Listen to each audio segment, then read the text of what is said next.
honor of this special day for our country, we have invited one of Madiba's living legacies, Zwelabo Mandela, to join us. Now, he is one of the youngest grandsons of the legendary Nelson and Winnie Mandela. He is here to share his personal insights and experiences, which I cannot wait to hear more about. Awesome. Thank you so much for having me. It's the excitement about being able to touch base, live jive, in real time with a Mandela grandson. I mean, I'm sure you've got so many memories and so many things that you hold dear to your heart when it comes to utata no mama. But what are some of those light-hearted, easy breezy insights that you've been able to draw from him? Well, firstly, thank you so much for having me on the show today. I really appreciate it. I think, the amount of humaneness that he, exuded was just something in hindsight that, I always appreciated. People, know him to always seem to be jovial, lighthearted, right? But there was another side of him that was quite militant, right? And not unfairly so. So, for example, there was one time where we were all as grandkids gathered, about to head out to the movies. And, before we headed out to the movies, he was like, okay, boys, everything is great. You guys must have a great time, but clean this place, or clean your room rather, before you head out. And once it's clean, you guys go have a good time. Leave it how you found it. So, we obviously not really focused. We focused on like watching Spider-Man or something. So we're missing a lot of the intricacies of an actual deep clean. We go on the way to the movies. About halfway there, the driver gets a call. And the driver's like, hey, this. We're turning back. We turned back immediately. We found him in the lounge where he normally seats us, and he's like, go upstairs in the room and just look at the room. And we went upstairs, and there was a singular sock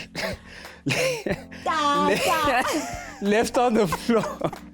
Left on the floor. But why I say it's not harsh and why I look at it, it's so much better to look at it in hindsight is because that can be applied right now in life. From a spiritual, mental, physical aspect, you always have to just complete things to the fullest extent before you try and move out. So whether you're making peace with something mentally, whether you are trying to gear yourself up physically for something, you have to take care of the nuancing behind it. So it seemed harsh at the time because, Spider-Man is Spider-Man. But like the lesson and how I apply it now, life-changing. It's all about that sock.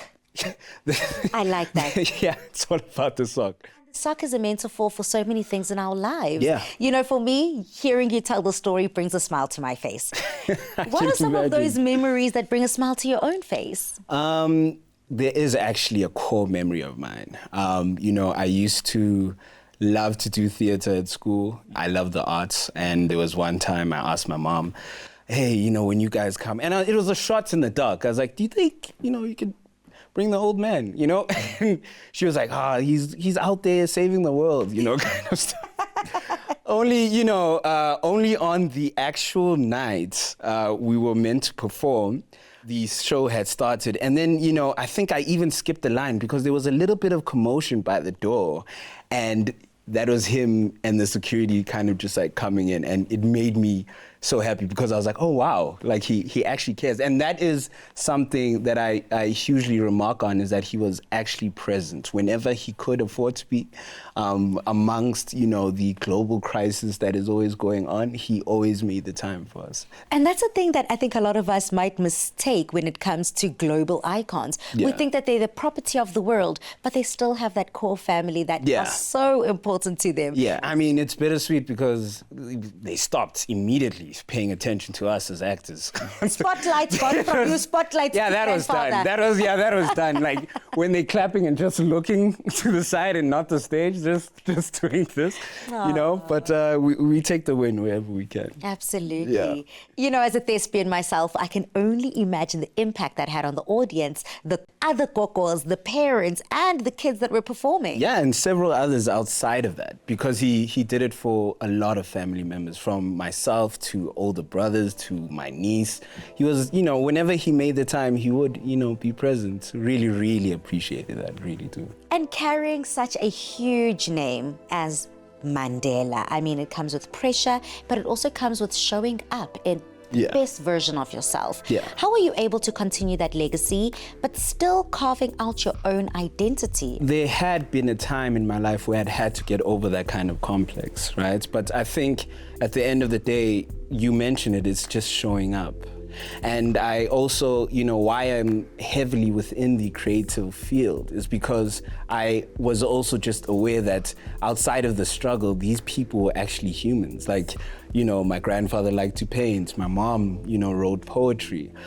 So that really anchored myself within that endeavor because I was like, man, it would be a shame that, with all this freedom and liberties that I have, that I don't pursue something that actually, beckons towards me. So, and that speaks to your soul. Yeah. Hearing you speak about it continues to echo and mirror that passion. Yeah. Passion for people, passion for purpose. Yeah. And as we are building up to Mandela Day on Friday, what do you think he would say about the way we celebrate his legacy and the way we honor it? Would he be proud? I think he'd be extremely proud.